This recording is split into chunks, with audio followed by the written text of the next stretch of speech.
Йоршола проспектында юлны түзүклөндүрөлөр. Бирде автомобиль юллары предприятиясы кызматкерлери эшли.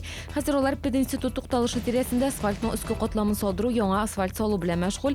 Ремонт убактында юлчулар проспектте харакатын шикли.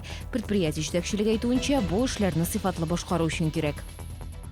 Машина юртушу велосипедта барган баланы бердирген. Халакат киши кички жидлер тиресинде Зебистесинин 17А19 юртунун ишик алдында була. Машина руле ортунда 27 яшлык Ират зыян көргөн балага 6 яш. Инспекторлар балаларга велосипедда йөргөндө игтибарлуу булырга кеңеш ите. Шолуда ел башынан юл транспорт халакатларында 51 бала зыян көргөн. Яшлар үшін шәһәрдәге иң мөһим хәбәрләр бер сайтта. Нур яшьләр үзәгенең мәгълүматлар бүлеге интернетта ресурсын булдырды.